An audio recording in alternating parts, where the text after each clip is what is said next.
시청자 여러분 안녕하세요. 바쿠스트입니다. 오늘 50억 클럽 중 한 명으로 지목이 된 박영수 전 특검을 서울중앙지검 반부패 수사 일부가 피의자 신분으로 불러 조사하고 있다고 합니다.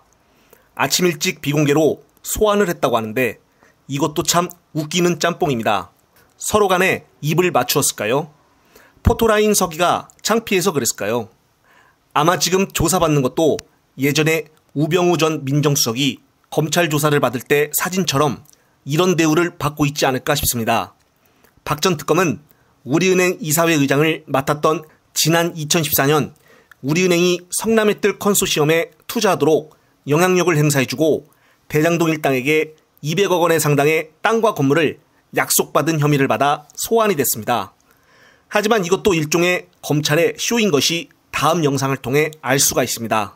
그건 뭐냐면 우리은행과 2014년에 대장동 사업을 준비할 때 우리은행 대출을 이렇게 뭐 할 수 있게끔 연결을 해주면서 그 대가로 대장동에 있는 그 상가와 그렇죠. 주택 뭐 부지 해가지고 200억 상당을 약속받았다는 거잖아요. 그게 이제 뇌물 약속이잖아요. 네.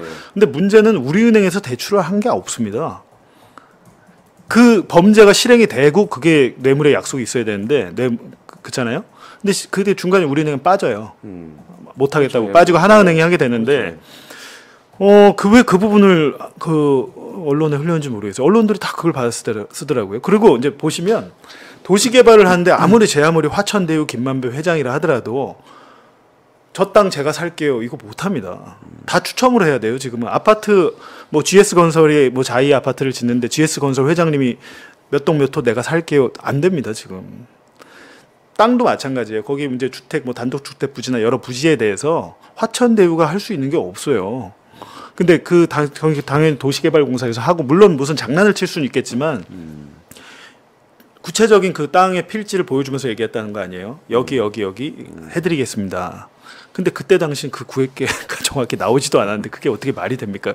아마 대장동 업자들이 얘기한 거는 이미 그 전에 저축은행 자금으로 자기들이 매입한 빌라들이 있었고 계약한 땅들이 있었어요. 자기들이 이제 시행사가 보유한 토지나 이런 것들을 지적도나 어떤 필지를 등기를 보여주면서 요거를 해드리겠습니다라고 일종의 그냥 확정되지 않은 약속이에요. 그러니까 뇌물의 약속이란 거는 428억 원 천화동인 1호도 마찬가지입니다.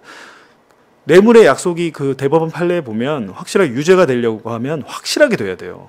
서로 간에. 네, 그렇습니다.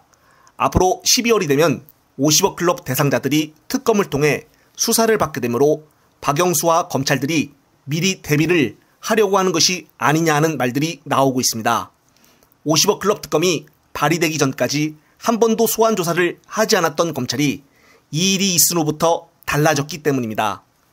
이런 모습들이 눈에 뻔히 보이는데 어느 누가 검찰의 진정성을 믿을 수가 있을까요?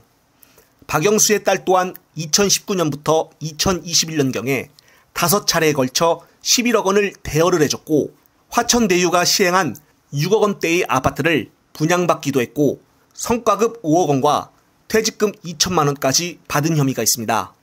그리고 박영수의 인척이라고 불리는 이기성 씨 또한 이번 대장동 사건에서 가장 의혹을 받는 인물 중에 하나인데 이 사람도 여전히 조사를 하지 않고 특히나 박영수의 아들은 앞서 말한 박영수의 인척인 이기성 씨의 회사에 입사한 것으로도 알려져 있습니다.